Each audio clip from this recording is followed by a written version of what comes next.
سلام به روی ماه و مهربون همه شما عزیزان همراه پیج شبنم سویت باف. دوستای قشنگم، طبق قولی که داده بودم یکی از ترندترین آیتم های امسال رو که توی پیج های ترک و روسیه خیلی زیاد میبینین که به این شکل کروسان تا شده و به همین شکل ازش عکس میذارن رو میخوام آموزشش رو براتون بذارم.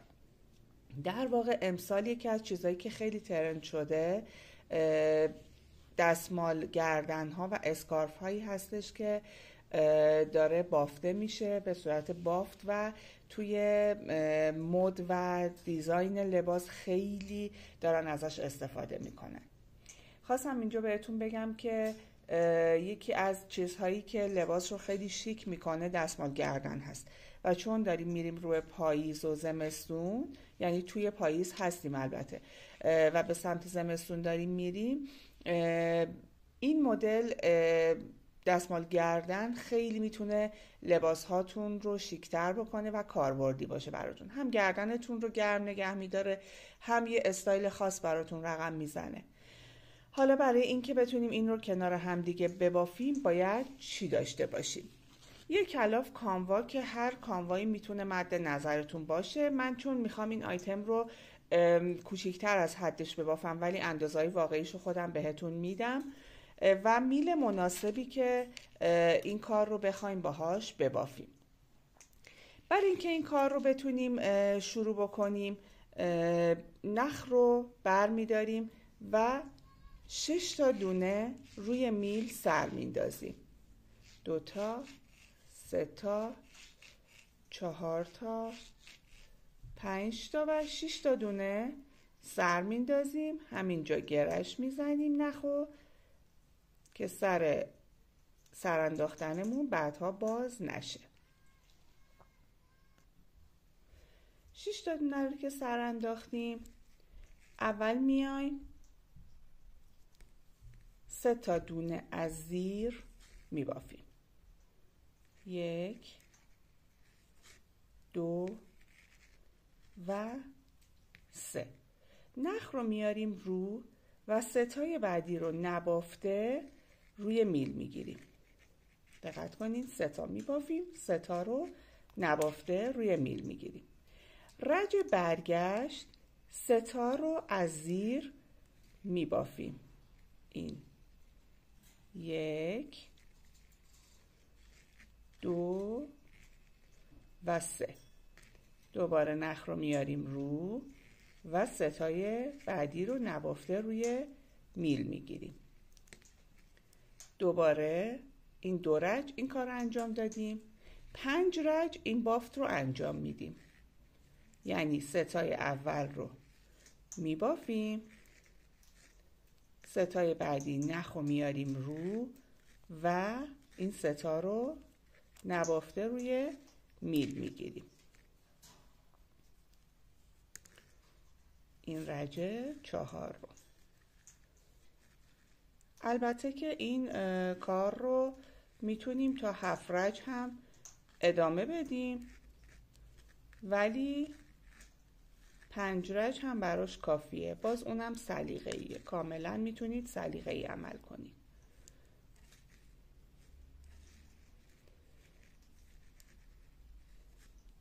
سه تا میبافیم، ستای بعدی نبافته روی میل سمت راست. ببینید به این شکل ما میخوایم این حاشیه های اینور و اینور رو داشته باشیم. اولش به این شکل بافته میشه و بعد کنار که بذاریم اینها رو اینور و اینور که ببافیم میشه این نوار حاشیه این اسکارفمون. ببینید نخ من اینوره. هر زمان که نخم اینور بود، البته بهتون میگم هر چند رج یک بار، الان میخوام مدلم رو اجرا بکنم، یعنی میخوام افزایشم رو انجام بدم. افزایش باید از یک طرف باشه، فقط از یک طرف، نمیشه از 2 طرف ما این کار رو انجام بدیم، فقط از یک طرف انجام میدیم. این ستای اول رو باز طبق معمول میبافیم. 1 2 و 3. میخوایم اضافه کنیم. نه اینجوری اضافه میکنیم، نه اینجوری اضافه میکنیم. مدل اضافه کردنمون کاملا مخفیه. ببینید پایین این دونه، ببینید میارم بالاتر، ببینید این قسمت رو میبینید، این دونه، این پایینش یه دونه حالت خطی داره. اینو میاریم بالا، میندازیم سر میل و از زیر میبافیم و نخو میاریم رو و ستای بعدی رو روی میل میگیریم. این یه دونه افزایش ما بود که وقتی که برمیگردیم میخوایم همه رو هم رکن ببافیم دیگه. اون قسمت وسط رو هم میخوایم رکن ببافیم. پس بافتمون همش از زیره. این ستا رو میبافیم، اون دونه‌ای هم که اضافه کردیم رو از زیر میبافیم و دوباره ستای انتها رو روی میل میگیریم. دوباره برمیگردونیم. ببینید برای اینکه ما اضافه بخوایم بکنیم نمیتونیم سر هر رج اضافه بکنیم. سر هر رج اگه اضافه بکنیم یهو کارمون باز میشه، بزرگ میشه. ما باید هر 5 رج یک بار این کار رو انجام بدیم. هر 5 رجی که بافتیم یک دونه افزایش انجام میدیم زمانی که نخمون این ور بود. پس ما یه رج که اضافه کردیم، یه رج برگشت یک رج، این رج دوم،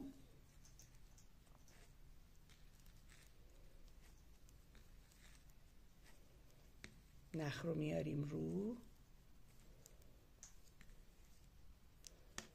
این رج سوم، ببینید 3 تا دونمون دیگه شده 4 تا دونه دیگه با اون یه دونه که اضافه کردیم.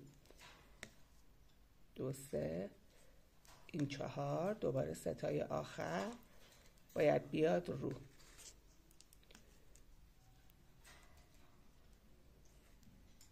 این 1 2 3 و 4 و این ستا که میاد این میل. این رجم میبافم، رج بعدی افزایش داریم.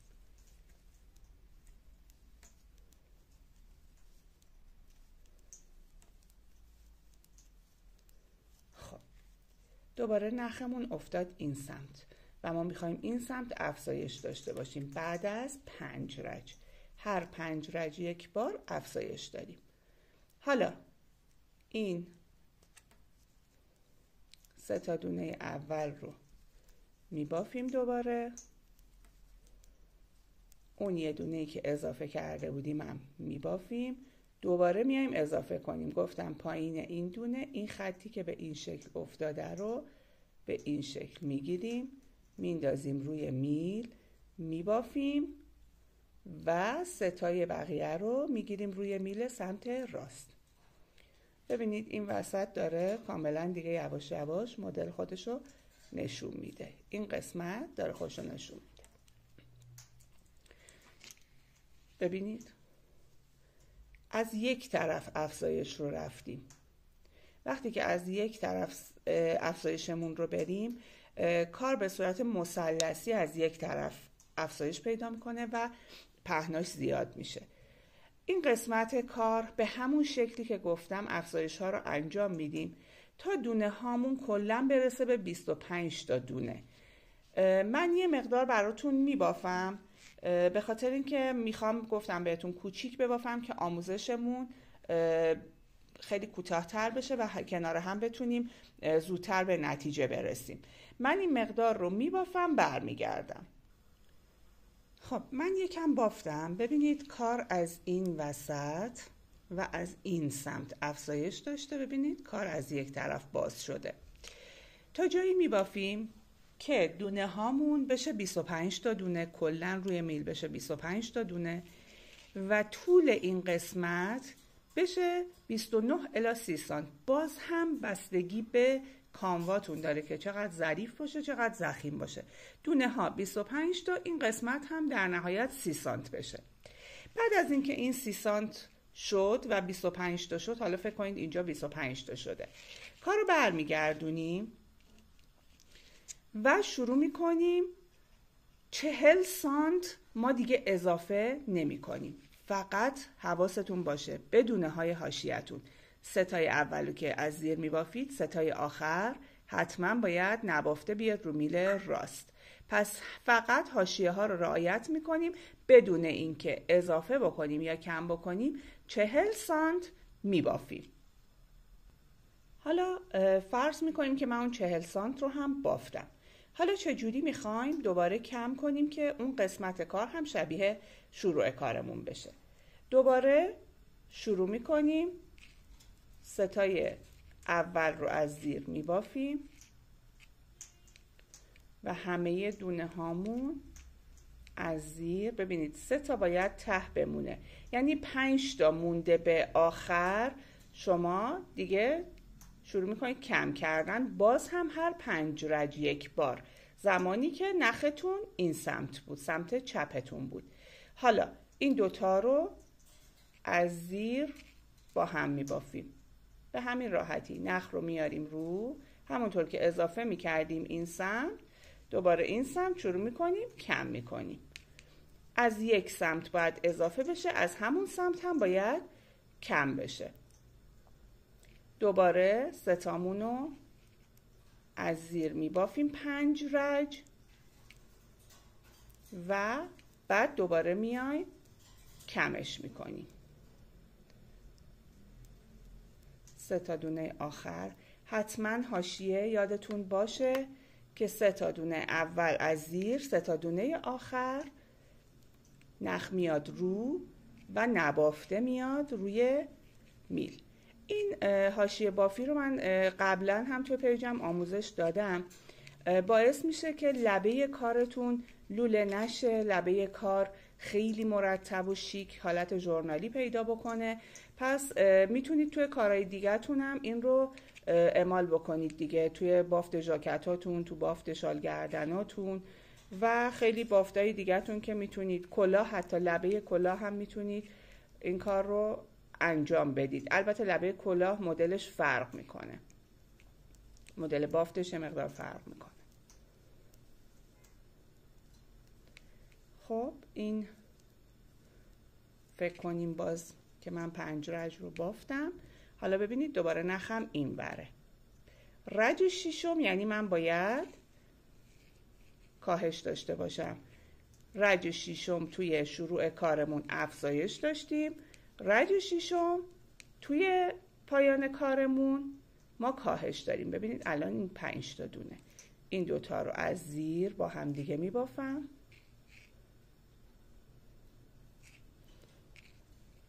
و نخ رو میارم رو، ستای حاشیه‌ام رو میگیرم توی میل سمت راست. کاهش رو که انجام بدیم، ببینید شکل کار، ببینید اینجا رو، این شروع کار که از اینجا شروع شده به این شکل اومده، اینجا قشنگ معلومه ما افزایشمون تا این رج بوده. از اینجا من شروع کردم ساده بافتم تا این قسمت، ببینید اینقدر. بعد این قسمت دوباره شروع کردم کاهش داشتم، اومدم دوباره به همون شکل در اومده. ببینید شکل کارمون دوباره همون شکل شده. یعنی هر کاری که برای این ور کردیم برای اون سمت کار هم انجام میدیم. پس انقدر کاهش داریم تا برسیم دوباره به 6 تا دونه. 6 تا دونه که رسیدیم دوباره 5 رج میبافیم و کور میکنیم و صاحب یه اسکارف خیلی خوشگل میشیم که توی پاییز و زمستون میتونیم ازش استفاده بکنیم. امیدوارم که این آموزش رو دوست داشته باشید، ازش لذت ببرید، ازش بتونید استفاده بکنید، ازش درآمدزایی بکنید. ممنون میشم که پیج رو سابسکرایب بکنید، چون که داخل یوتیوب من بارگذاری کردم. سابسکرایبش بکنید و اینکه لایک و کامنت یادتون نره، حمایت کنید کلا. خیلی ممنونم از لطفتون. تا آموزش بعدی، خدا یار و نگهدارتون باشه.